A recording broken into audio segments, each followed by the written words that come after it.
4,500 years ago, there existed a civilization so advanced that it had underground drainage systems, multi-story houses, standardized bricks, and cities planned in perfect grids.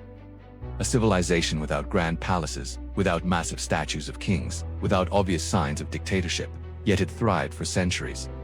This was the Indus Valley Civilization, one of the greatest and most mysterious civilizations in human history. And even today, we still can't fully read their script. In 1921, archaeologists working in what is now Pakistan uncovered something extraordinary at Harappa. Soon after, another major site was found at Mohenjo-daro. What they discovered completely changed the understanding of ancient history. Until then, historians believed advanced urban civilization began mainly in Mesopotamia and ancient Egypt. But the Indus Valley Civilization, also called the Harappan Civilization, proved that South Asia was home to one of the world's earliest urban societies. This civilization flourished around 2600 BCE to 1900 BCE during the Bronze Age. At its peak, covered an area larger than both Egypt and Mesopotamia combined. What made the Indus Valley Civilization extraordinary? Urban planning. Their cities were not randomly built. They were carefully designed in grid patterns. Streets intersected at right angles. Houses were made of standardized baked bricks. Almost every house had access to water, and many even had private bathrooms. But the most impressive feature, an advanced drainage system. Covered drains ran along major streets, connected to household waste systems. Inspection holes allowed cleaning, a feature that many modern cities struggle with even today. At Mohenjo-daro, archaeologists discovered the famous Great Bath, a massive public water tank built with waterproof bricks and bitumen lining. Its purpose remains debated, perhaps ritual purification, religious ceremonies, or community gatherings. This suggests not only engineering brilliance but also organized civic planning. Unlike Egypt, there are no massive pyramids. Unlike Mesopotamia, no grand palaces of kings, no clear evidence of powerful rulers. So how was this civilization governed? Historians believe it may have been a highly organized society with decentralized administration, possibly ruled by merchant elites or councils rather than absolute monarchs. Archaeological findings show remarkable uniformity across cities. Same brick ratios, similar seals, standardized weights and measures. This suggests strong coordination across vast distances. Trade played a major role.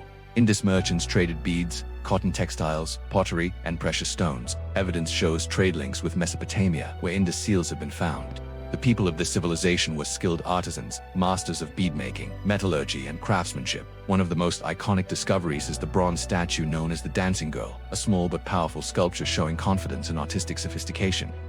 Perhaps the greatest mystery of the Indus Valley Civilization lies in its writing system. Thousands of seals have been found with short inscriptions, symbols carved carefully into stone. Yet, despite decades of research, the Indus script remains undeciphered. We do not know their language. We do not know the names of their rulers. We do not know their myths, stories, or beliefs in detail. Imagine an entire civilization whose voice has been silent for 4,000 years. Until we decode the script, their true identity remains one of history's greatest puzzles. What was life like? Archaeological evidence shows they practiced agriculture, growing wheat, barley, peas, and possibly rice. They were among the first to cultivate cotton.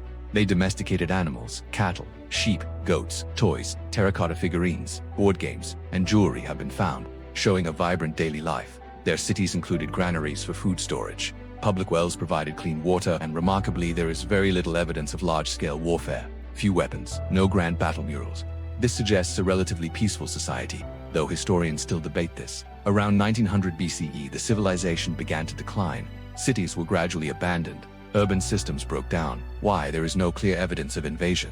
Instead, many researchers suggest environmental changes, the shifting course of rivers, possible drying of the Gagahokka River, often associated with the ancient Saraswati River. Climate change may have weakened agriculture, flooding in some regions. Gradually, people migrated eastward toward the Ganges Plains. The great cities faded, not destroyed in war, but quietly abandoned. The Indus Valley Civilization challenges our understanding of ancient power structures. It shows that advanced urban life does not require grand monuments or tyrannical rulers. It demonstrates early knowledge of sanitation, civic planning, trade networks, and social organization. Many scholars believe elements of later South Asian culture may trace roots back to this civilization. From craft traditions to symbolic motifs, echoes of the Harappan world may still survive today. Yet, so much remains unknown. And perhaps that mystery is what makes it even more powerful. Long before empires rose and fell, long before Rome, long before the great dynasties of China, along the banks of the Indus River, a civilization quietly built cities of order, hygiene, trade, and balance. They left behind no epic inscriptions of conquest, no monuments glorifying kings, only bricks, seals, and silence. The Indus Valley Civilization was not just ancient, it was visionary. And perhaps, one day, when we finally read their script, the lost voice of the Indus will speak again.